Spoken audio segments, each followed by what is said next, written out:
열방의 소망이 되신 주님을 찬양하기 원합니다. 할렐루야. 우리 함께 믿으시는 분들은 자리에서 일어나서 함께 찬양하기 원합니다.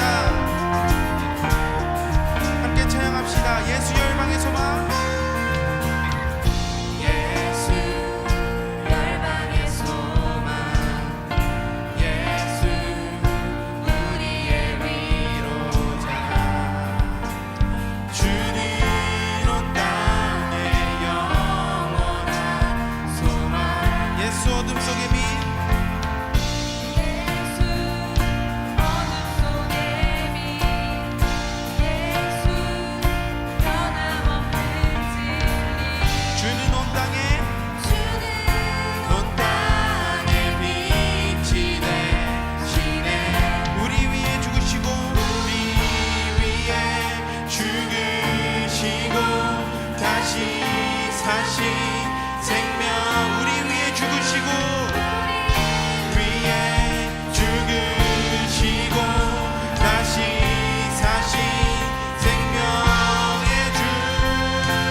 다시 한번 고백합시다.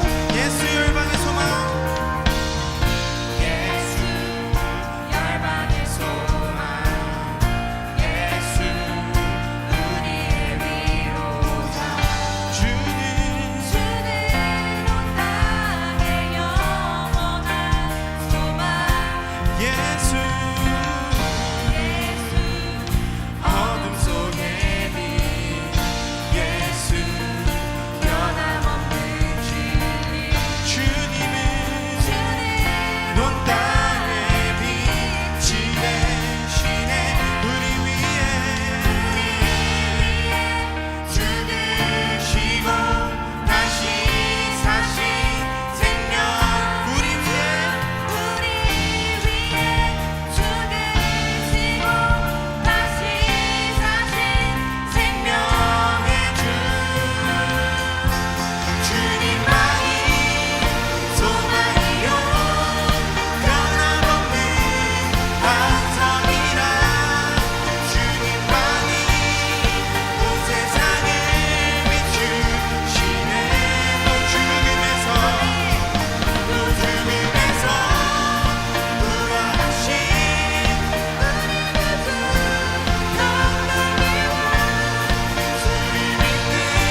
다시 사신 생명의 주 우리 위해 죽으시고 다시 사신 생명 우리 위해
주만 위해 살겠네. 그 어떤 것도 막지 못하네.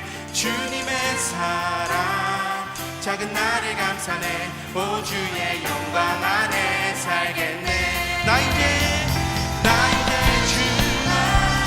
주만 위해 살겠네. 그 어떤 것도 막지 못하네. 주님의 사랑 작은 나를 감싸네. 오 주의 영광 안에 살겠네.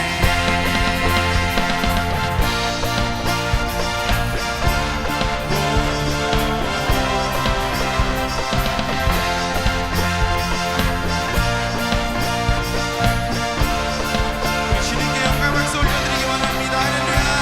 주님만을 찬양하겠습니다. 할렐루야.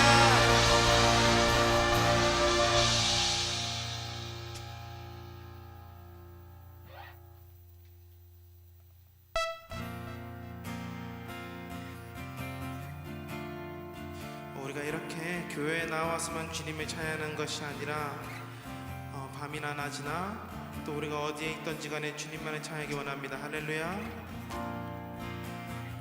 우리 지금 이 시간 다음 곡 찬양하실 때 이 곡이 우리 마음의 고백이 되었으면 좋겠습니다.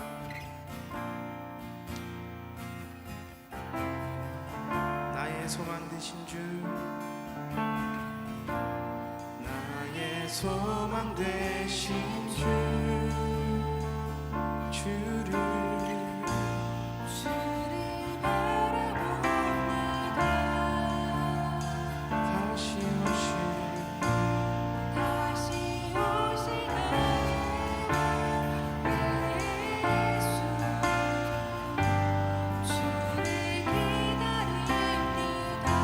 나의 소망 되신 주,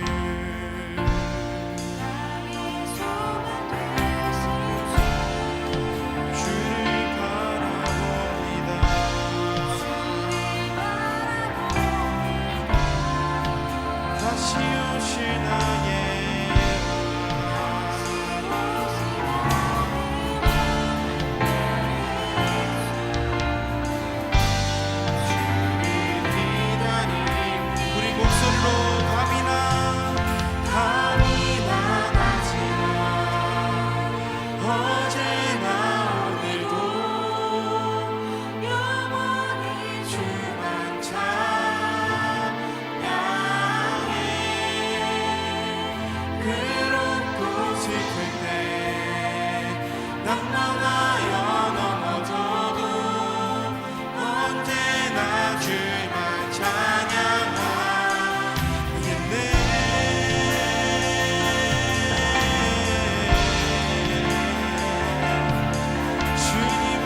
기쁠 때만 주님을 찬양하는 것이 아니라 정말 우리가 힘들고 또 정말 아무런 길이 보이지 않을 때도 주님을 찬양하기 원합니다. 할렐루야. 네, 우리가 지금 이 시간 다음 곡으로 한 번도 해보지 못한 찬양을 하려고 하는데요. 나 주님을 모른다 하여도 라는 곡입니다. 주님, 우리가 가끔씩 주님을 잊어버리고 이 험한 세상 속에서 주님을 바라보지 못하고 나아갈 때에도 주님께서 우리를 붙들어 주시는 줄 믿고 그런 상황 속에서 힘들지라도 주님께 엎드리고 정말 주님께 나아갈 수 있는 우리가 되게 해달라고 고백하는 마음으로 함께 찬양했으면 좋겠습니다.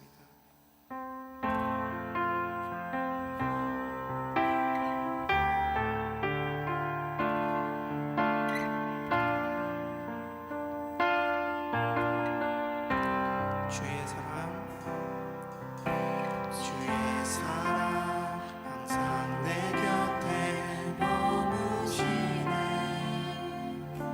나 주님을 모른다 하여도 주의 사랑 또 나를 믿어주시네. 나 주님을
다시 한번 고백합시다. 주의 사랑 항상 내 곁에 주의 사랑 항상 내 곁에 머무시네. 나 주님을 모른다 하여도 나 주님을 모른다 하여도 주의 사랑 또 나를 믿어주시네. 나 주님 다시 한번 주의 사랑 항상 내 곁에 머무신 주님만이 우리의 피난처 되십니다. 주의 사랑 항상 나를 믿어주시네. 주님만이 내 소망 되시네. 주님 고백합니다. 주를 사랑합니다.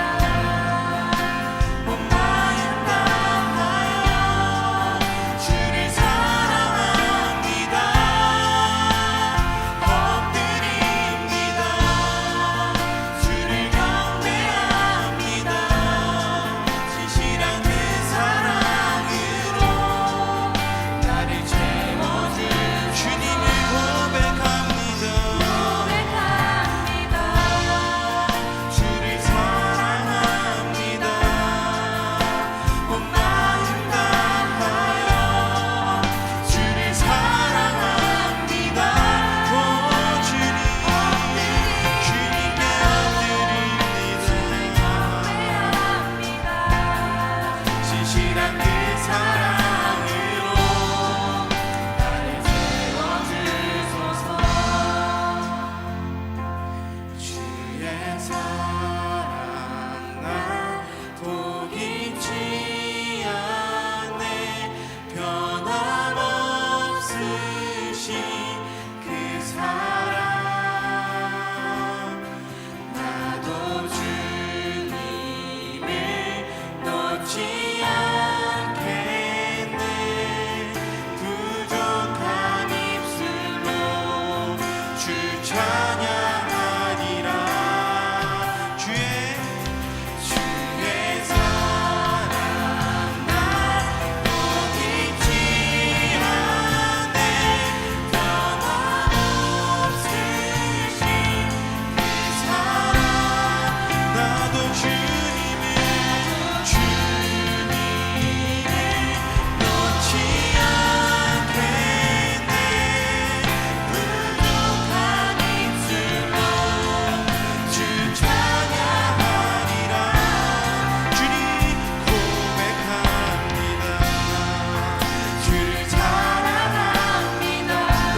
마지막으로 우리 목소리로 고백합시다. 주님을 고백합니다.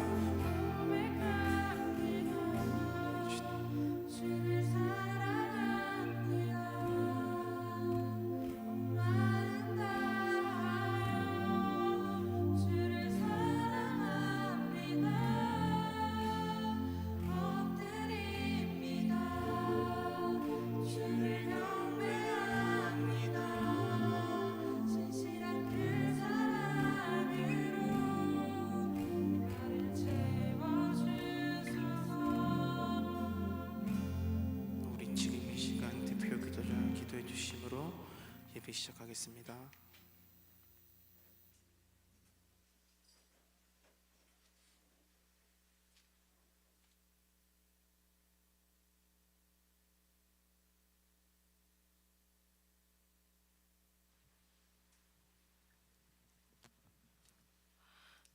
기도드리겠습니다. 사랑이 많으신 하나님 아버지, 오늘 주님의 전에 나와 예배드릴 수 있게 해주심을 감사합니다. 하나님의 말씀 따라 삶을 살아가려고 하지만 나의 고집과 생각이 앞설 때가 많아 하나님께서 기뻐하는 삶보다 내 자신이 기뻐하는 삶을 살아갔음을 고백합니다. 결국 우리의 길을 인도하시는 분은 하나님이십니다. 세상 밖에서 찾기보다는 주 안에서 길을 찾으며 한 걸음 한 걸음 동행하며 나아갈 수 있도록 해주세요. 7월 18일부터 20일까지 울산 산성교회와 연합으로 여름 수련회가 진행됩니다. 목사님과 목자들 그리고 리더들이 하나님 안에서 잘 준비할 수 있도록 해주시고 지치지 않는 힘을 허락하여 주세요. 또한 지체들이 이번 수련회를 통해 하나님께서 주실 메시지를 기대하며 기도로 준비할 수 있는 마음 주시고 많이 참석하여 은혜로운 수련회가 될 수 있도록 해주세요. 이제 말씀을 듣습니다. 말씀 선포하시는 박현무 목사님께 성령 충만함을 더하여 주시고 영육간의 강건함을 허락하여 주세요. 이번 한 주를 목사님께서 선포하신 말씀 안에서 묵상하며 살아갈 수 있도록 해주세요. 그리고 학업과 직장 그리고 군생활로 예배에 참석하지 못한 지체들을 불꽃 같은 눈동자로 지켜주시고 멀리 떨어져 있더라도 우리는 하나의 공동체이기에 그들을 위해 기도하며 나아가는 D2D 싱글 목장이 될 수 있게 해주세요. 예배 시작부터 끝까지 함께해 주실 우리 주 예수 그리스도의 이름으로 기도드렸습니다. 아멘.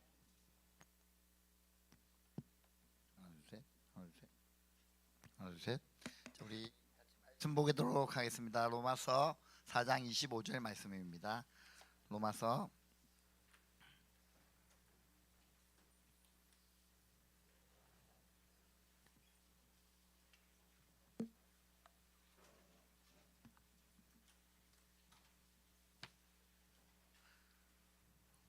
4장 25절 말씀 같이 보도록 하겠습니다.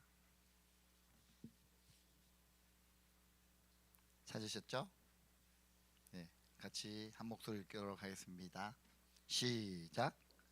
예수는 우리가 범죄한 것 때문에 내줌이 되고 또한 우리를 의롭다 하시기 위하여 살아나셨느니라. 아멘. 우리 다들 잘 지내셨습니까? 날씨가 이제 조금씩 더워지고 그렇죠? 이제 방학이 다가오고 있습니까? 아직 멀었습니까? 예. 오늘 새로운 얼굴들도 있고요. 또 오랜만에 보는 얼굴도 있고요. 좋습니다. 예. 오늘 저희들 계속해서 로마서 말씀을 살펴보고 있거든요. 그래서 로마서의 말씀을 오늘 같이 묵상하시면서 또 설교 노트도 제가 준비해놨으니까 한번 보시면서 또 하나님의 말씀을 같이 묵상하며 살펴보도록 하겠습니다. 우리가 로마서를 계속 오늘은 벌써 10번째 시간이 왔는데요. 큰 주제들만 이렇게 살펴볼 거예요. 잔잔하게 이렇게 살펴보는 것이 아니라 큰 주제를 맞게끔 이렇게 살펴보고 있는데 저번 시간에 기억나요? 안 나는구나. 기억나죠? 뭐 안 나는 분들은 자 우리 그 앞에 로마서 9장을 살펴보면 알 겁니다. 저번 주에 무엇을 살펴봤냐면 아브라함에 대해서 살펴봤습니다. 기억나죠? 아브라함은 질문 드릴게요. 할례자의 조상입니까? 무할례자의 조상입니까? 모든 사람 잘 들었네요. 설교를 감사합니다. 아브라함은요 할례자의 조상이기도 하고 또 무할례자의 조상이기도 하다. 그래서 할례자의 조상은 누구입니까? 유대인들의 조상이기도 하고 무할례자 누굽니까? 이방인.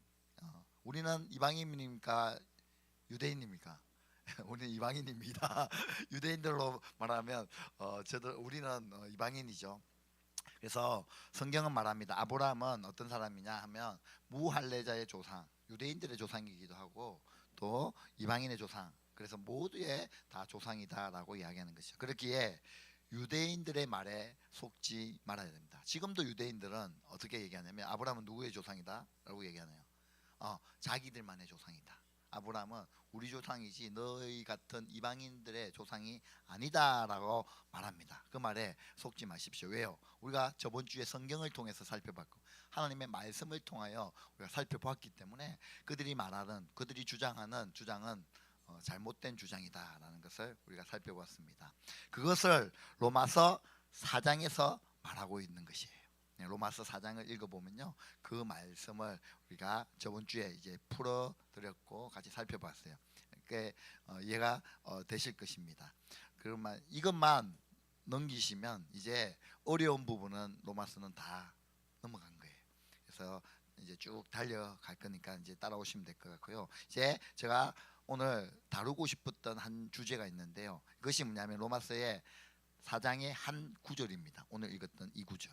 이 구절은 어려운 구절 중에 한 구절이다라고, 이해하기 쉽지 않는 구절 중에 한 구절이다라고 그렇게 많은 사람들이 이야기합니다. 근데 그렇지 않습니다. 레위기의 한 장을 이해하기만 하면 이것은 너무 쉽게 풀어줄 수 있는 장면이에요. 그래서 제가 지금 레위기의 한 장을 제가 여러분에게 설명드릴 테니까 그리고 나서 이제 다시 로마서로 와서 이것이 이해가 되는지 안 되는지 같이 한번 살펴보도록 하겠습니다. 자, 이제 한번 집중해서 한번 달려가 보겠습니다. 제가 최선을 다해서 여러분에게 알기 쉽게 설명을 해드릴게요. 그러니까 이해가 되는지 한번 보시고 이해 안 되면요 따로 만납시다. 여러분, 우리 한국에서는요 한국 사람의 한 해의 시작은 몇 월 며칠입니까? 1월 1일이잖아요. 목사님이 당연한 소리를 하나 이렇게 얘기하지만 당연히 1월 1일이 한 해의 시작입니다. 아니요. 그런데 유대인들은요 한 해의 시작은 언제냐면요 우리랑 틀려요. 유대인들의 한 해의 시작은 7월 1일이에요. 한번 보자. 미국이나 유럽 딴 나라는 학기가 이제 여름 때부터 1학기 이렇게 시작하는 거 아니에요? 우리랑 좀 틀리지 않아요? 5월? 똑같이 시작이 아니고 그 학년이 올라가는 게 3학년이 이렇게 올라가요? 제가 딴 데 보니까 미국이나 캐나다 같은 데 보니까 학년이 좀 틀려요. 맞죠? 맞나요? 맞다요. 다행이다. 근데 이상한 사람 될 뻔했어. 그래서 유대인들은요 한 해의 시작을 우리 대한민국이랑 우리 일반 사람들이랑 틀려요. 왜 그러냐면 그들은 달력이 틀려요. 우리나라 달력도 틀리고 보는 달력이, 우리나라는 두 가지 달력이잖아요. 양력 음력이죠. 이제 저쪽 유대인들은 세 가지 달력을 봐요. 종교력도 보고. 그래서 유대인들은 달력을 좀 다르게 보는데, 아무튼 유대인들은 새해를 우리는 1월 1일로 시작하지만 유대인들의 한 해의 시작은 7월 1일입니다. 그래서 여러분들은 생일을 어떻게 세요? 어르신들한테요 생일 물어보면 우리 어르신들 어떻게 하는 줄 알아요? 전부 다 음력이에요. 저는 이제 나이가 어리기 때문에 양력을 써요. 왜요? 뭐 몇 살 차이 안 나잖아 우리. 그래서 저는 양력이 편해요. 그죠? 근데 아직까지 음력을 쓰시는 분이 있으면 이제 어른들한테 생신을 말해 주십시오 하면 거의 다 음력을 사용하셔요. 우리 대한민국 양력, 음력을 이제 쓰는데요. 그러니까 한국에서 양력이 쓰고 음력 쓰니까 한 해 시작이 어떻게 돼요? 약간의 다름이 있어요. 그렇죠? 양력을 쓰시는 분, 음력을 쓰시는 분 따라. 그래서 우리는 이제 설날이 있잖아요. 그래서 설날 때 놀잖아요. 또 새해도 놀고 일요일날 놀고 양력에도 놀고 음력에도 놀고. 아무튼 약간이 틀려진데 유대인들의 한 해 시작은 7월 1일이라는 거 기억하십시오. 그래서 7월 1일 이날을 유대인들은 어떻게 지내느냐? 우리는 설날이라고 얘기하고 1월 1일 새해라고 얘기하지만 유대인들에게는 나팔절이라고 얘기를 해요. 새해를 나팔절. 그래서 이제 새해 시작이구나라는 것을 이제 알릴 때 어떻게 알리냐면요. 유대인들이 나팔을 불러요. 어디서 부냐면 예루살렘 성전 새 모퉁이에서 큰 나팔을 이렇게 붕 이렇게 불어요. 붕 불면 한 해의 시작이 시작됐구나 이렇게 알아요. 그래서 7월 1일 새해 때 우리 옛날에는 우리 뭡니까 TV에 보면 1월 1일 날 이제 능 치는 거 뭐랍니까? 제야종 뭐 그렇듯이 유대인들은 이제 7월 1일 나팔절이라서 나팔을 이렇게 붑니다. 7월 1일이거든요. 그런데 중요한 거는요. 7월 1일이 아니라 10일이 지난 후 며칠이죠? 7월 10일. 여러분 잘 들으시고 기억해야 됩니다. 이 날이 무슨 날이냐면 대속죄일이라는 날이에요. 유대인들에게 있어서 대속죄일은요 너무 중요한 날이에요. 그게 어디에 나왔냐면 레위기 16장에 나와 있어요. 레위기 16장에 보면 대속죄일이 나와 있거든요.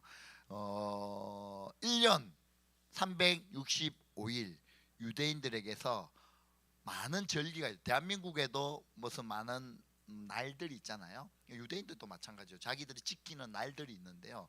많은 절기와 날이 있는데 그 중에 가장 중요한 거룩한 날을 뽑으라라고 하면 바로 이 날입니다. 몇월 며칠요? 7월 10일. 무슨 날? 대속죄일. 이 날이 유대인들에게서는요 제일 거룩한 날이에요. 왜 거룩한 날일까요? 뭔가가 있겠죠. 뭔가를 하기 때문이겠죠. 왜 그러냐면 우리 그리스도인이기 때문에 여러분 이거는 꼭 기억하셔야 돼요. 대속죄일 7월 10일. 왜 그러냐면 이 한 해의 시작 한국으로 따지면 1월 10일이 되겠죠. 한국으로 따지면 1월 10일이고 유대인들로 봤을 때는 7월 10일인데 이 날 대속죄일 날 이 날은 가장 중요해요. 어떻게 왜 중요하냐면요. 이 날은 너무 중요한 날이기 때문에 모든 이제 유대인들이요 성전 주변을 이스라엘에는 성전이 딱 한 개 있거든요. 이 성전 주변으로 다 몰려와요.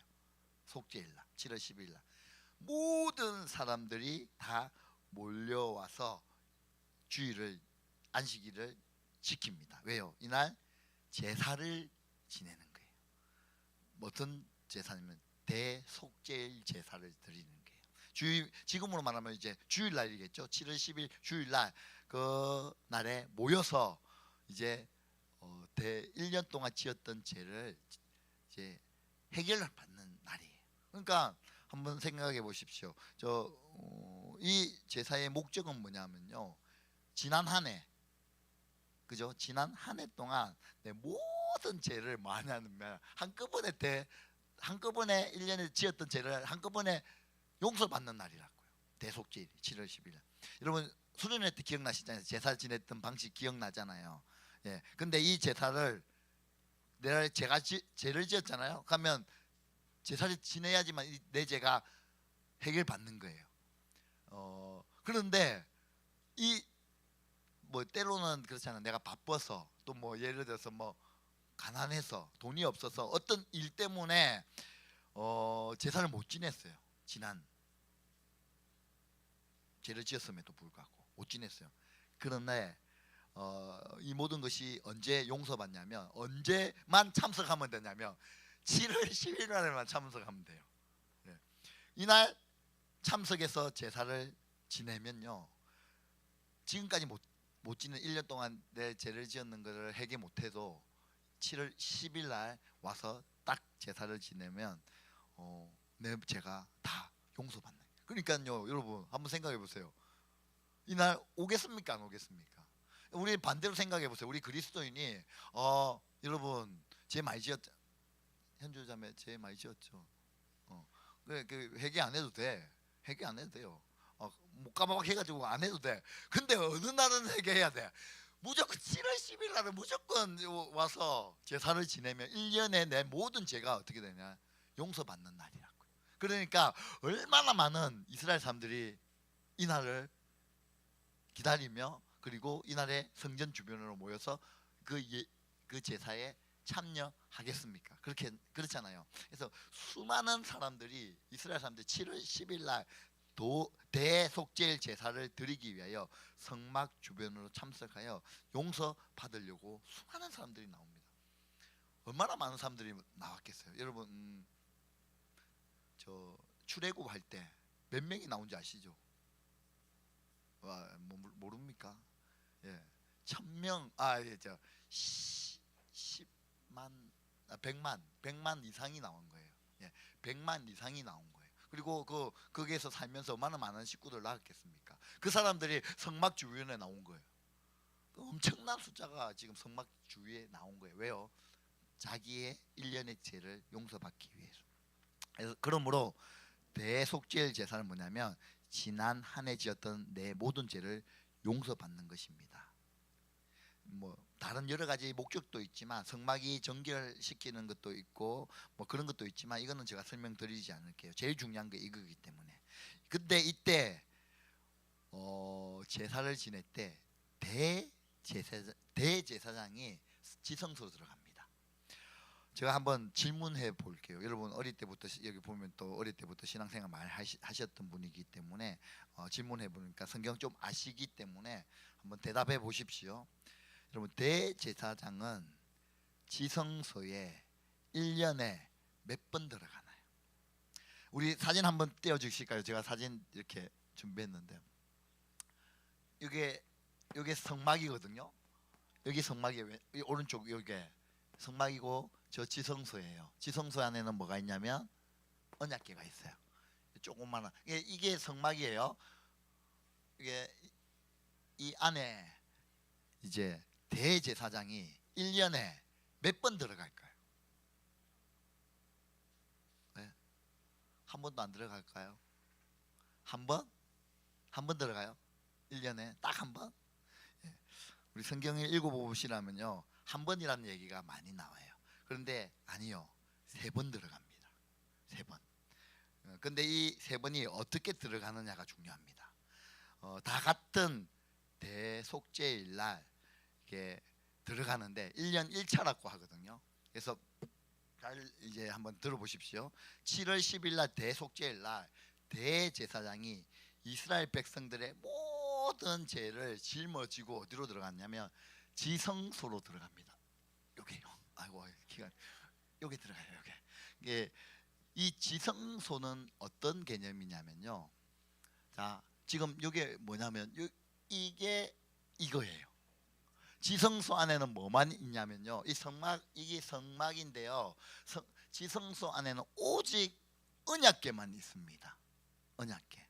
언약궤에 뭐가 있는지 아시죠? 혹시 만나의 항아리, 만나를 엮는 항아리, 맞아요. 그리고 십계명 돌판, 그리고 아론의 쌍난 지팡이를 여요.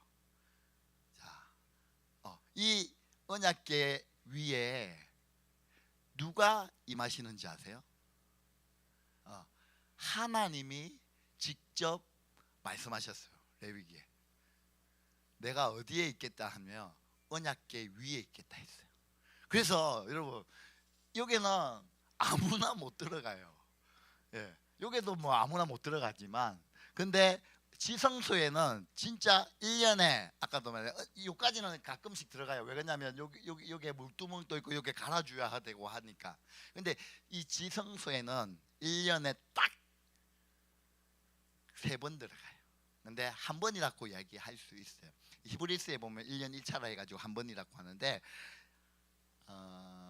하루에 3번이 들어가는 거예요. 그래서 이제 세 번이라고 얘기해도 되고 뭐 한 번이라고 이야기하고 해도 되는데 정확하게 표현으로 말하면 세 번이 들어가요. 예, 그래서 지성소에 이제 왜 들어갔냐면 모든 이스라엘의 뭘 해결하기 위해, 모든 이스라엘의 죄를 1년에 지었던 죄를 해결하기 위해 이때 세 번 들어가는데요. 근데 365일 가운데 딱 하루 세 번 들어가는데 기억해 주십시오. 이거 세 번 들어가는데 이거는 한 번이다 말해도 된다고 했습니다. 잘 보십시오. 대제사장이 7월 10일 날 모든 이스라엘의 죄를 짊어지고 들어가는데요. 여기가 지성소에 들어갈 때 어떻게 들어가냐면, 자, 지성소는 아까 조금 전에 말했던 하나님이 뭐 하시는 곳이라고 했어요. 하나님이 임재하시는 거예요. 다른 데 하나님, 여러분 지금 하나님 어디 계세요? 우리 마음속에 계시죠. 어디든지 계셔요. 어디든지 계셔요. 그런데 구약에는요, 하나님이 딱 지정해 주셨어요. 내가 어디 임하는지 알아? 나는 지성소 안에 있는 언약궤 위에 임하겠다 했어요. 그러니까 이제 이스라엘 백성들은 이제 하나님 어디 계시는 분이에요? 지성소에 계시는 분이에요. 지성소. 그리고 어디에? 지성소 안에도 어디? 언약궤 위에 계신다 했어요. 언약궤 위에. 요게 계신다. 하나님이 이렇게 앉아 계신다고 이런 표현이 있거든요. 그래서 요게 계시는 거예요. 그래서 자, 아무리 대제사장이지만 사람이잖아요. 그렇기 때문에 지성소에 들어갈 때 그냥 다이렉트로 언약궤를 보면 그 사람 죽습니다. 아무리 내가 그걸 해도 이게 그냥 이렇게 문 열고 혹 들어 이렇게 하면 죽어요. 그렇게 해서 그렇기 때문에 어떻게 들어가야 되냐면 여기서 이제 언약궤 이제 지성소 들어가야 되나 1년에 7월 10일 날 들어가야 되는데 어떻게 되냐면 이제 숯을 여기 항상 펴요. 숯을 가지고 향을 번제단에서 향을 가지고 이제 연기를 피워요. 연기를. 그래 가지고 이제 요게 지성소거든요. 그래서 저 휘장이 쳐져 있어요. 여러분 휘장 아시죠? 예수님 죽고 돌아가시고 나서 뭐가 갈라져 있어요? 휘장이 갈라졌단 말이야. 이게 이렇게 이게 이 커튼 같은 거에 어디에 있냐면 이게예요. 그래서 여기에서 이쪽으로 못 들어가게 막아놓은 거예요. 근데 이제 커튼 이렇게 치면 들어갈 수 있잖아요. 그러니까 약간 젖히고 들어갈 때 젖히고 이렇게 바로 들어가면 지성 보이잖아요. 그럼 어떻게 하면 죽어요. 하나님이 인지하시기 때문에. 그래서 어떻게 되냐면 이렇게 젖히고 뒤돌아서 그 향이 나는 연기 나는 것을 들고 이렇게 들어오면 이제 이게 닫힐 거 아니에요. 그러면 요게 있을 거 아니에요. 언약궤가. 그러면 어떻게 하냐면 연기를 이렇게 부해요. 그러면 이제 여기에 다 닫혀 있으니까 연기가 어떻게 될까요? 뿌옇게 되잖아요. 그러면 이제 언약궤가 보여요, 안 보여요? 안 보이잖아요. 그러면 안 보일 정도 됐을 때 이제 뭐 하냐면 그걸 들고 향을 들고 이제 다시 나오는 거예요. 이게 한 번이. 이해가 되시죠? 왜 그렇게 하냐면 이제 언약궤에 있는 하나님을 안 보기 위해서, 하나님을 보지 않기 위해서 그 연기로 그 언약궤를 가리는 거예요. 예? 왜? 그 대제사장 때문에, 보면 죽기 때문에. 그리고 나와요. 그 다음이 이게 첫 번째예요. 두 번째는 뭐냐? 대제사장이 이제 이스라엘의 죄를, 백성들의 죄를 해결해야 되잖아요. 그런데 대제사장이 뭐가 있냐면 인간이기 때문에 뭐가 있을 수도 있어요. 죄를 지을 수도 있잖아요. 그래서 대제사장이 뭘 하냐면 송아지를 잡습니다. 그리고 송아지에 잡은 그 피를 가지고 이제 두 번째로 요게 들어가는 거예요. 제사를, 우리 제사 전에 드린 거 기억나시죠? 제사를 드리고 나서, 제사는 여기서 드립니다. 여기서 드려요. 예, 여기서 드리고 그 다음에 피를 가지고 그 송아지의 피를 가지고 다시 뒷걸음질로 해가지고 휘장을 젖혀서 들어가서 그 다음에 이제 뿌옇잖아요. 언약궤가 한 요 정도 있을 거예요. 그러면 송아지 피를 가지고 그걸 언약궤 위에 뿌립니다. 자, 이때 다 뿌려요. 그 피를 언약궤 위에 뿌리거든요. 이때 중요한 건 뭐냐면 이때 하나님이 보시고 대제사장이 지난 1년 동안 죄를 너무 많이 지었잖아요. 그러면 하나님 어떻게 하시는 줄 알아요? 그 자리에서 대제사장을 죽이십니다. 아니 그러니까 대제사장이 자기 자신이 1년에 뭐 대제사장 죄 지을 수 있어요 없어요? 인간이니까 죄 지을 수 있죠. 그런데 제사를 지냈으면 괜찮아요. 그런데 모르고 그러니까 이제 죄를 지었는데 그걸 속이기 위하여 안 지은 척하고 제사를 안 지냈다. 그런 마음으로 해서 들어가면 어떻게 되냐면 이 제사장은 그 자리에서 죽습니다. 여러분 대제사장이 죽잖아요. 그러면 이제 여기는 아무도 못 들어가잖아요. 아무나 들어갈 수 있는 대제사장 혼자 들어가잖아요. 죽었다. 그러면 하나님이 이야기를 하지 않아도 하나님이 음성으로 이야기를 하지 않아도 이 대제사장은 무슨 뜻인 거예요? 죄를 지었기 때문에 죄에 대한 용서를 받지 못했다는 뜻이에요. 알겠죠? 그러니까 대제사장이요 살아서 들어가서 어떻게 돼요? 살아서 나와야 되는데 살아서 들어가서 죽어서 나오면 이 죄는 어떻게 되냐? 용서받지 못했다는 뜻이에요. 그러면 어떻게 될까요? 또 다른 대제사장을 세워서 들어가야 되는 거예요. 그죠? 그럼 여러분 대제사장 할 수 있겠습니까? 들어요? 근데 죄 안 지으면 되지. 죄 안 짓고 제사를 잘 지냈으면 괜찮은 거예요. 그래서 어떻게 되냐면 이제 예를 들어서 대제사장이 여기서 죽었잖아요. 그러면 이 시신은 어떻게 할까요? 그래서 이제 한국 이제 사람들 안에 어떤 마음이냐면 대제사장은 지성소 들어갈 때 방울을 달고 들어간다라는 그런 얘기가 있어요. 이 말이 맞을까요? 틀릴까요? 우리는 흔히 옛날에 그런 얘기 많이 들었거든요. 대제사장이 지성소 들어갈 때에 방울을 딸랑딸랑딸랑 이 사람 죽었는지 살았는지 알 수 있잖아요. 죽었는지 안 죽었는지 어떻게 알아요? 그래서 어떤 얘기를 했냐면 이제 한국 성도님들 사이에 이런 얘기를 많이 해요. 들어갈 때 이제 방울을 달고 이렇게 움직이면 달랑달랑달랑 하니까 야 제사장이 아직 살아있구나 이런 얘기가 있는데 실제적으로 레위기 16장에 보면요 대제사장은 여기 들어갈 때는요 그것이 방울이 에봇에 달려 있거든요. 제사장이 입는 에봇.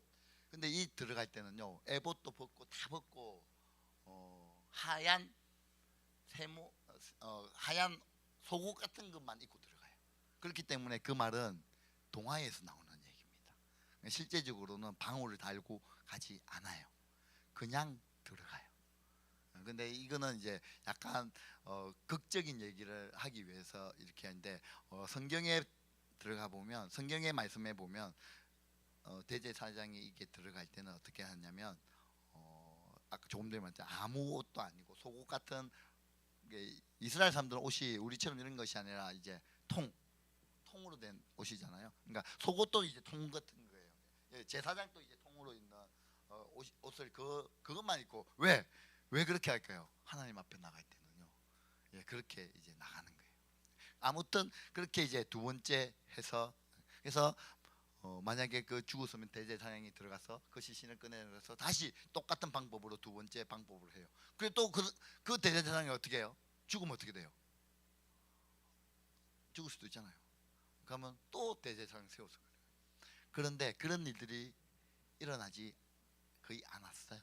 실제적으로. 근데 이제 그런 일들이 있을 때는 그렇게 하는데 이제 대제사장이 자기의 죄를 회개하고 이렇게 나가는 거예요. 그게 두 번째 방법입니다. 그렇게 대제사장이 두 번째를 하고 나서 이제 나오는 거예요. 그러면 이제 마지막으로 뭐예요? 이스라엘 백성들의 모든 죄를 짊어지고 이제 들어가야 되는데 그때는 송아지를 잡는 것이 아니라 염소 2마리를 준비합니다.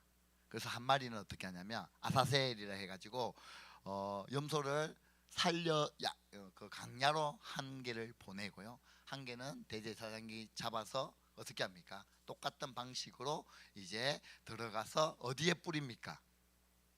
그 언약궤 위에 염소의 피를 뿌립니다. 자, 여기서 똑같은 거예요. 하나님께서 지난 1년 동안 이스라엘 백성들이 너무 죄를 많이 지어서 야, 안 되겠다. 이스라엘 백성들 너무 많은 죄를 지었다. 안 되겠다 하면 하나님이 누굴 죽이실까요? 이스라엘 백성 죽일까요? 누구 죽일까요? 대제사장을 죽이는 거예요. 자, 똑같습니다.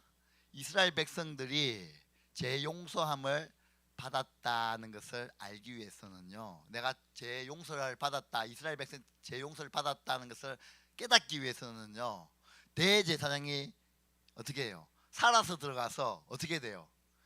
살아서 나와야지만 이스라엘 백성들이 뭐 하는 거예요? 죄 용서함을 받았다는 것을 알 수 있는 거예요. 그래서 이스라엘 백성들이요, 첫 번째 제사장이요, 첫 번째, 두 번째까지는요, 이제 지성소에 들어갔다 나왔다 해도요, 이스라엘 백성들은 아무런 관심이 없어요. 그런데요, 어떤 사람 이제 세 번째, 야, 대제사장이 뭐 했다? 염소 잡았다라는 소리 들으면요, 사람들이요, 이제는 누구의 죄가 용서받는 거예요? 자기 자신의 죄가 용서. 제사장이 죽든 말든 나하고 상관없어요. 그렇잖아요. 제사장이 죽든 대제사장 10명 죽든 100명 죽든 나하고 상관없어. 근데 이스라엘 세 번째 염소 잡았다는 것은 이제 누구의 죄예요? 자기 자신의 죄예요. 그러니까 이제 사람들이요, 이제 그 전까지는 뭐 하냐면요, 그 전까지는 커피 마시고 뭐 이야기하고 수다 떨고 하는데요, 이제 대제사장이 염소 잡았다는 그 얘기가 딱 떨어지면 사람들이 욱 모이는 거예요. 왜요? 누구 죄가 용서받아야 돼요? 그래서 어떻게 하면 대제사장이 이제 염소 잡아서 그걸 가지고 이제 들어가서 뿌릴 때까지 사람들은 밖에서 어떻게 해요? 요 주변에서요 계속 기다리는 거예요. 왜요? 대제사장이 살아서 들어가서 죽어서 나오면 안 되잖아요. 그러면 죽어서 나오면 어떻게 돼요? 죽어서 나오면 우리 죄가 하나님이 용서하지 않은 거예요. 그렇기 때문에 대제사장이 살아서 들어가서 살아서 나와야 돼요. 그래야지 내 죄가 1년 동안 내 죄는 어떻게 되냐? 용서받는. 그래서 이때 대제사장이 한번 들어갈 때 몇 분 걸리냐면 반시각이라고 나와 있어요. 반시각이 뭐냐면 30분이에요. 그러니까 들어가서 이렇게 요거 뿌리고 좀 뭐 하다가 나오는 시간은 얼마나 걸리냐면 30분이면 돼요. 자, 한번 생각해 보십시오. 대제사장이 들어갔어요. 30분, 29분 사람들이 이야기하죠. 야, 빨리 우리 대제사장이 빨리 나와야 되는데. 주위에서 그런 얘기 안 할까요? 빨리 나와야 되는데 왜 안 나오지? 31분이 됐어요. 1분? 좀만 기다려봐. 좀 있으면 나오겠지. 35분이 됐어요. 안 나와요. 죽었나? 야, 어떻게 됐어? 빨리 찾아. 야, 기 밝은 사람 데리고 나와봐. 야, 기 밝은 사람 데리고 와. 그러면 어떤 사람을 데리고 와겠죠. 야, 땅에 기 대봐. 제사장이 움직이는지 안 움직이는지 한번 기 들어봐. 조용히 해봐.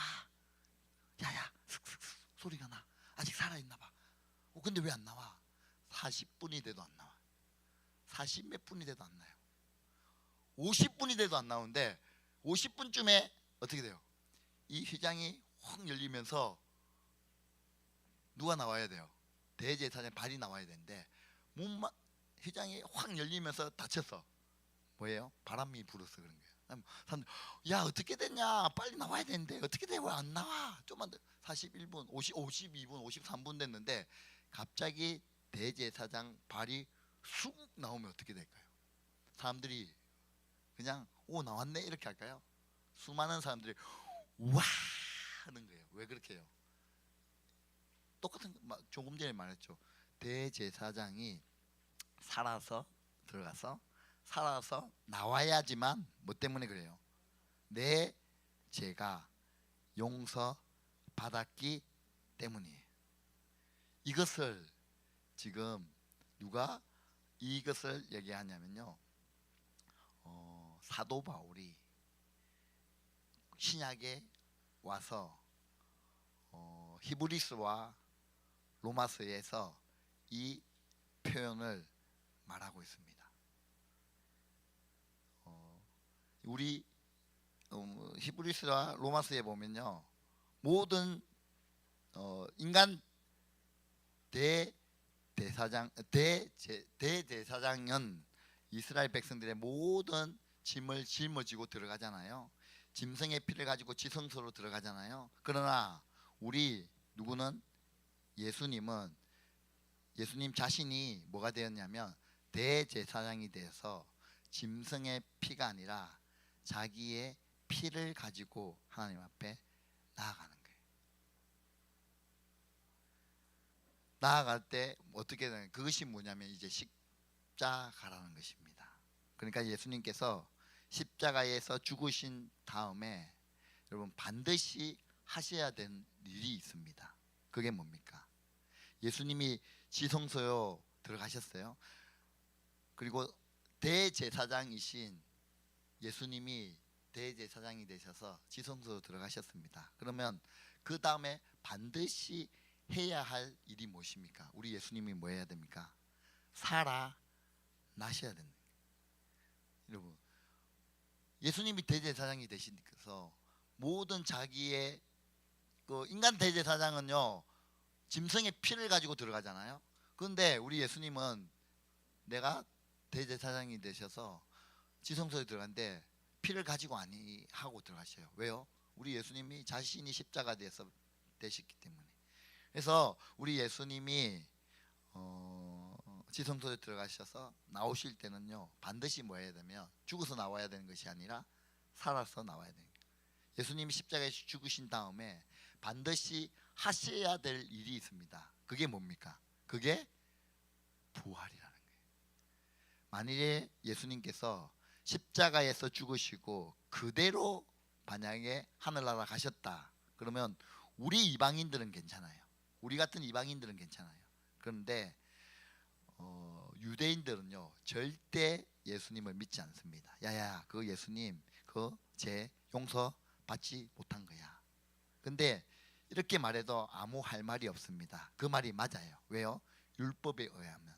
그러므로 십자가에서 죽으신 예수님이 반드시 하셔야 될 일이 있는데 그것은 뭐냐면 바로 부활입니다.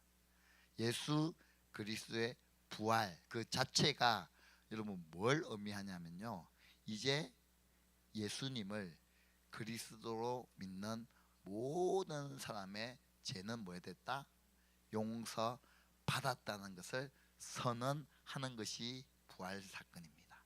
여러분, 대제사장의 대속죄일 날 짐승의 피를 가지고 지성소로 들어갔다가 살아서 나오는 것 자체가 하늘에서 무슨 음성이 들리지 않아도 이제 이스라엘의 모든 죄는 용서받았다라는 의미를 가지듯이 예수님이 십자가에 죽으시고 부활하시는 것 자체가 뭘 의미하냐면요, 예수님을 그리스도로 믿는 저와 여러분 모든 사람, 그 고백을 하는 모든 사람들은 이제 죄는 뭐했다? 용서되었다라고 하는 이 선언이 바로 부활의 선언입니다.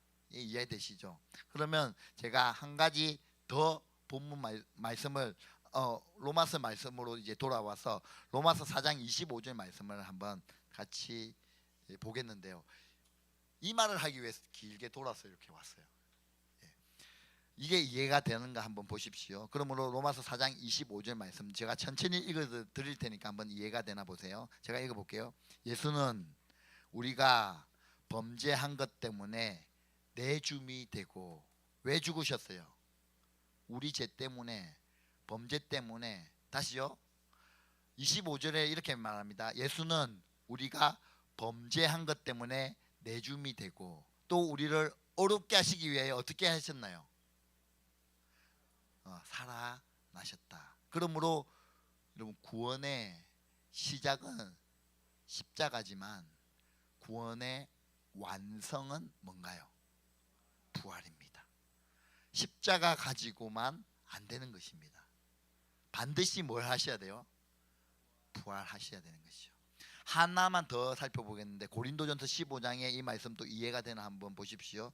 고린도전서 15장에 이 말씀이 성경에서 가장 중요한 말씀 중이고요. 또 많은 사람들이 오해하는 말씀 중에 하나인데 제가 이 말씀을 나눌까 말까 하다가 이 말씀을 이해할 수 있을 것 같아서 제가 이 말씀을 같이 보는 거예요. 고린도전서 15장 17절 말씀입니다.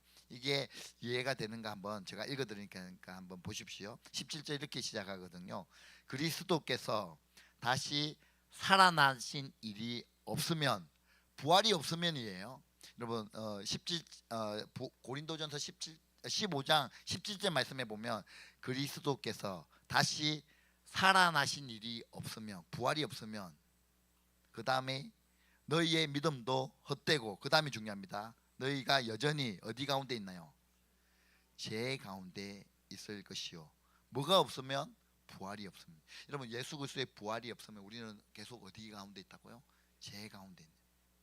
아니 이게 무슨 말이야? 예수님 십자가에 죽으셨는데. 맞아요. 십자가는 구원의 시작에 불과합니다. 십자가로 끝나면 안 되는 거예요. 그래서 어디까지 나가야 되는 거예요? 구원의 완성은 어디까지십니까? 부활인 거예요. 그래서 우리 예수님이 여러분 십자가에 죽으셨다가 부활 안 하시고 예수님이요 하나님의 보좌로 올라가셔도 돼요. 되셔요. 그러나 그렇게 하지 아니하시고 부활하신 이유는 이 말씀 때문인 거예요.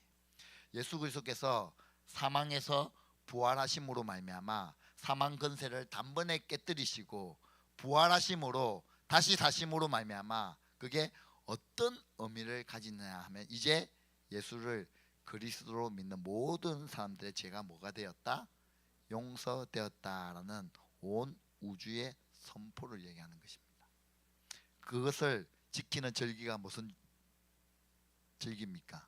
우리 부활절이. 그러니까 여러분 부활절 그냥 달걀만 나눠주고 그냥 그렇게 생각하시면 아니 되는 거예요. 올해는 이제 부활절 지나갔으니까 2025년에는 이 말씀을 꼭 기억하십시오. 부활 자체가 뭘 의미하냐면 이제 나의 모든 죄는 뭐가 되었다? 용서되었다. 나는 용서되었어. 나는 하나님의 자녀가 되었어. 어렵게 되어서라고 하나님이 온 우주에 뭐 하시는, 선포하시는 날이 부활절입니다. 다음 부활절에는요 이 말씀을 꼭 기억하시면서 뭘 해야 될 것 같습니까? 항상 이 말씀 생각하시면서 기뻐하셔야 되는 거예요. 즐거워하십시오. 그리고 함께 옆에 사람들과 축복하시면서 내가 용서받았어, 너도 용서받았어, 우리의 죄는 다 용서받았어라고 기뻐하시면서 그 주의를 지킨 그것이 바로 부활절기라는 것이죠. 이것 사실은 로마서에서 이 말씀이 가장 어려운 말씀 중에 한 말씀이에요.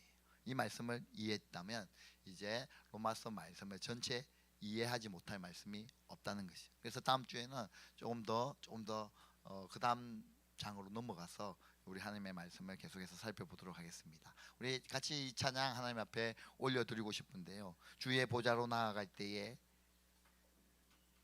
어떻게 나가야 할까? 나를 구원한 주의 십자가 그것을 믿으며 가네. 자격 없는 내 힘이 아니 오직 예수님의 보혈로, 자격 없는 내 힘이 아니 오직 예수님의 보혈로, 십자가의 보혈 완전하신 사랑 힘입어 나아갑니다. 십자가의 보혈 완전하신 사랑 힘입어 예배합니다. 이 찬양 하나님 앞에 올려드리면서 우리 기도하며 또 주님 보좌 앞으로 나가겠습니다.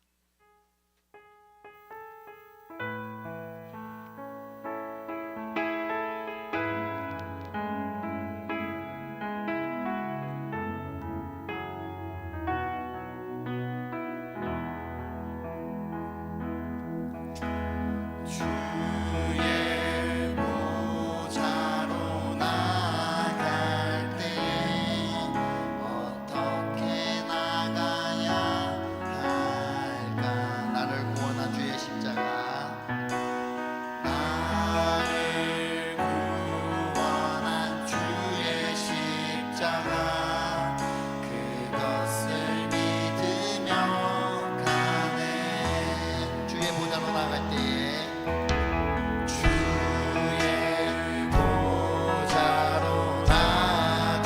여전히 부족하나 나 여전히 부족하나 나를 품으신 주의 그 사랑 나를 품으신 주의 그 사랑 그것을 믿으며 가네 그것을 믿으며 가 자격 없는 내 힘이 아닌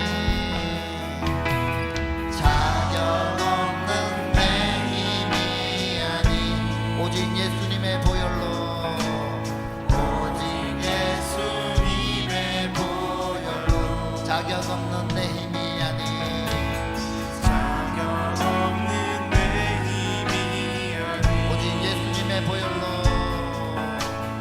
오직 예수님의 보혈로 십자가의 보혈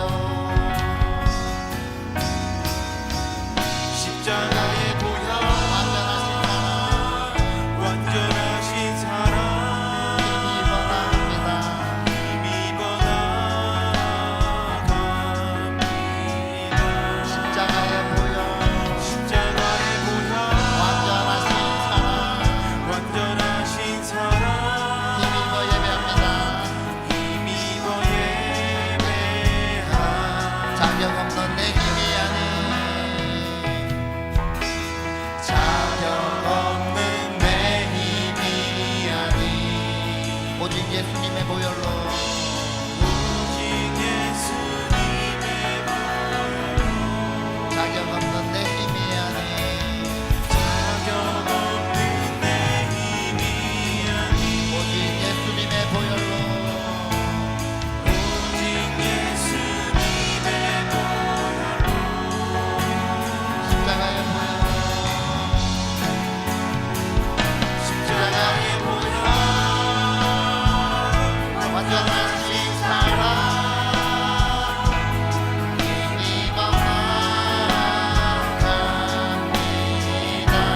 십자가의 보혈 십자가의 보혈 완전하신 사랑 완전하신 사랑 힘입어 예배합니다 힘입어 예배하 십자가의 보혈 십자가의 보혈 완전하신 사랑 힘의 그 사랑 힘입어 나갑니다 십자가의 보혈 십자가의 보혈 완전하신 사랑 완전하신 사랑 힘입어 예배합니다 힘입어 예배합니다 이 시간 우리 다 같이 기도하고 싶은데요 우리가 같이 말씀을 듣고 찬양했던 것처럼 예수 그리스도 그 십자가의 능력 그 십자가에서 그치신 것이 아니라 부활에까지 나가신 것처럼 하나님 나를 구원하기 위하여 나의 모든 죄를 용서해 주시고 사해 주셨다는 그 온 우주의 선포를 우리 가운데 베풀어 주셔서 감사합니다 하나님 내가 이 땅 가운데 살아감에 있어서 내 힘으로 살아가는 것이 아니라 예수를 의지하며 예수님 바라보며 예수의 능력으로 이 땅 가운데 살아가게 하시고 하나님 눈을 들어 하나님을 바라보는 삶을 살게 하시고 내 삶에 하나님이 제일 우선순위에 두며 살아가는 저희들의 삶이 될 수 있도록 하나님 은혜 베풀어 주시고 하나님만 바라볼 수 있는 믿음 더해달라고 우리 주여 한번 크게 외치시며 하나님 앞에 간구하며 기도하며 주의 보좌 앞으로 나가겠습니다 주여 주님 감사합니다 우리의 삶에 전부 되신 주님 은혜 베풀어 주심을 감사합니다 내가 주의 보좌 앞으로 어떻게 나아갈 수 있습니까 내가 주의 그 능력으로 어떻게 주의 우리가 이 땅 가운데 살아갈 수 있습니까 주님이 나를 위해 십자가에 죽으시고 또한 부활하심으로 하나님 그 사랑이 감격하여 그 은혜에 감격하여 주님 이 땅 가운데 살아갈 수 있음을 고백합니다 내 힘으로 살아가는 것이 아니라 내 지식으로 살아가는 것이 아니라 내 능력으로 살아가는 것이 아니라 오직 주 예수의 능력으로 살아가게 하시고 주님이 주신 능력과 삶의 함께 하심과 하나님 임재하심으로 우리가 이 땅 가운데 살아가게 하시고 학교에서나 직장에서나 하나님 우리가 주님 바라보며 살아가는 그 믿음 가지게 하여 주시고 그 능력 가지게 하시고 십자가의 문을 살아가며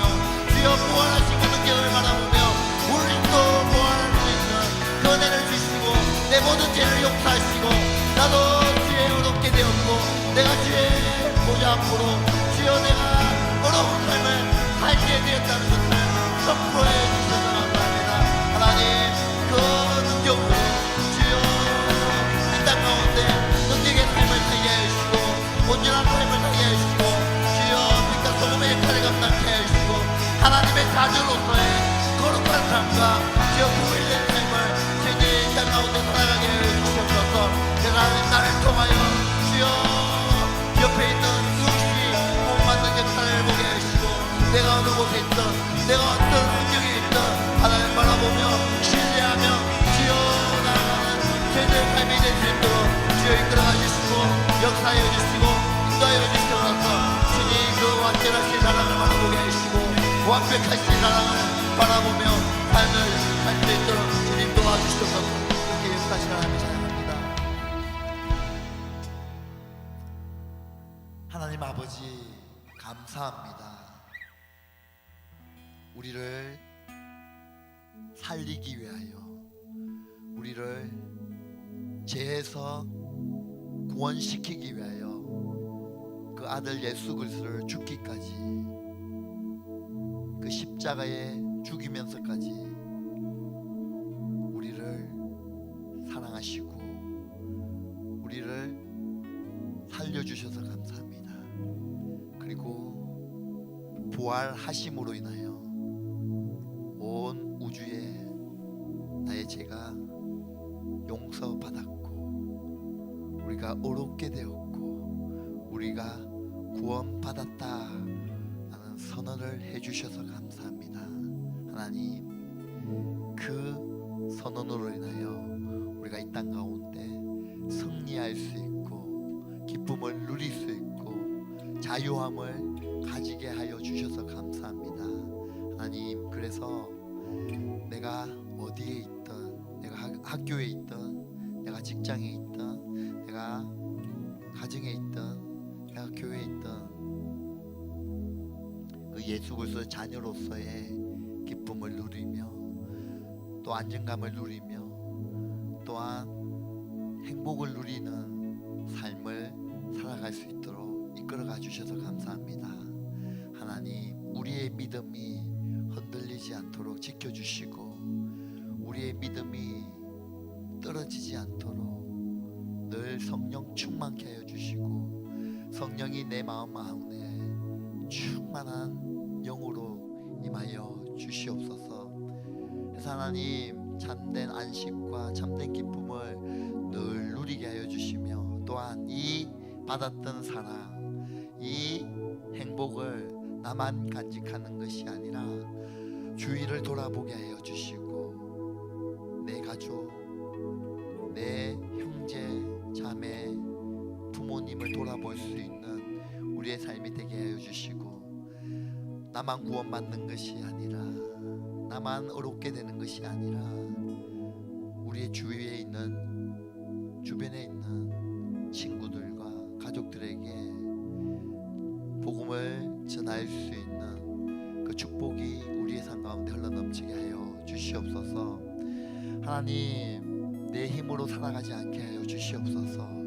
내 지식으로 살아가지 않게 하여 주시고 내 경험으로 살아가지 않게 하여 주시고 오직 하나님의 뜻이 어디에 있고 하나님의 말씀이 어디에 있는지 그 말씀에 민감함을 가지고 하나님의 말씀에 순종하며 이 땅 가운데 살아가는 우리 싱글들의 삶이 될 수 있도록 인도하여 주시고 역사하여 주시옵소서. 혹 싱글들 마음에 두려움이 있습니까? 불안함이 있습니까? 힘듦이 있습니까? 해결받아야 할 문제들이 있습니까? 그 모든 것들을 가지고 주님 앞에 나와 기도하며 간구하며 부르짖음으로 해결함 받는 우리 싱글들의 삶이 될 수 있도록 역사하여 주시고 그 모든 것들이 풀어짐의 역사를 보게 하여 주시고 고쳐짐의 역사를 가지게 하여 주시고 답답한 그 심정으로 하나님 앞에 나와 모든 것이 응답되는 그런 싱글의 삶들이 될 수 있도록 역사하여 주시옵소서. 그래서 하나님 눈을 들어 사람들을 바라보는 것이 아니라 환경들을 바라보는 것이 아니라 내 주 예수 그리스도 나의 삶의 주인 되시고 구원자 되신 하나님만을 바라보는 그 믿음으로 달려나갈 수 있도록 인도하여 주시옵소서. 지금은 우리 주 예수 그리스도의 은혜와 하나님의 다함없는 사랑과 성령님의 위로 교통 충만하심이 내 삶에 하나님을 주인 삼고 살기로 결정한 싱글들 삶 가운데 또 그들의 모습 가운데 오늘부터 영원토록 함께 계실지어다. 아멘. 네, 광고 드리도록 하겠습니다. 요즘 날씨가 너무 덥죠. 더운 날씨 가운데 속에서도 이제 매일 하나님의 말씀으로 하루하루를 살아가는 D2D 싱글 목장의 지체들이 되길 소망합니다. 계속 광고를 드리고 있는데 이제 딱 거의 2달 정도가 남았어요. 7월 18일부터 20일 이틀 동안 3일 동안 진행되는 학예 수련회가 이제 2달 남았습니다. 우리 함께 이번에는 연합 수련회로 진행되는 만큼 더욱더 기도가 더욱더 강하게 또 뜨겁게 기도하면서 준비하는 여러분이 되길 소망합니다. 이제 다음 주는 저희 싱글 목장 이제 말씀을 담임 목사님께서 전해 주실 거예요. 와! 너무 좋죠, 여러분. 그래서 더욱더 사모하는 마음으로 다음 주 예배에 오시면 되겠습니다. 그리고 이제 저희가 매달 첫째 주에 목장 모임을 이제 박현목 목사님과 김재덕 지사님네 가정에서 이제 섬겨 주시기로 했어요. 그래서 이제 6월 달에는 6월 1일이 아니라 이제 6월 8일에 목장 모임을 이제 부장 지사님과 그리고 박경훈 목사님 내에서 섬겨 주신다는 거 기억해 주시고 그 일정 잘 비워놓고 예배를 목장 모임을 사모하는 여러분이 되길 소망합니다. 또 이제 오랜만에 온 지체도 있고 또 새로운 지체도 있어요. 그래서 나중에 광고가 끝나고 반갑게 인사해 주시면 더 좋을 것 같습니다. 그리고 오늘이 무슨 주일인지 다들 아시나요?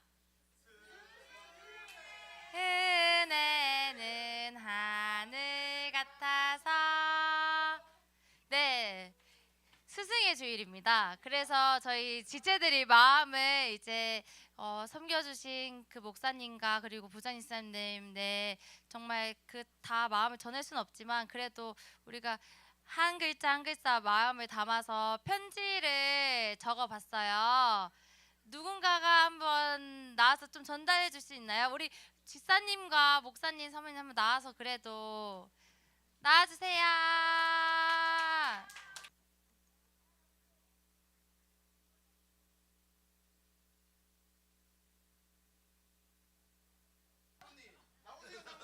사모님 안 나오시면 안 끝납니다. 빨리 나오세요.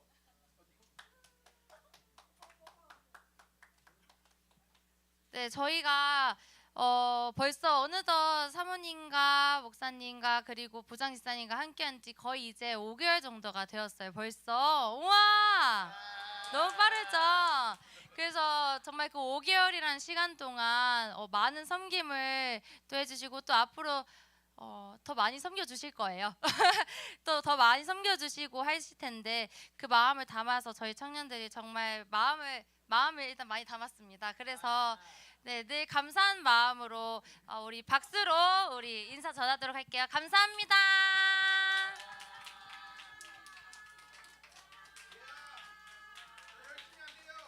네, 그러면 인사할까요? 자, 차렷 경례. 네, 우와. 네, 우리 많이 섬겨주시는 만큼 저희도 이제 목사님과 사모님 그리고 지사님께서 또 요청하실 때 또 순종하는 우리가 되길 바라고 또 제일 큰 선물 그래도 기도잖아요. 늘 생각할 때마다 기도로서 우리 목사님과 사모님 그리고 부장 지사님 가운데 속에서 동력해 주시면 감사하겠습니다. 이번 주도 많이 덥다고 하는데 한 주도 승리하시길 소망합니다. 모두 안녕.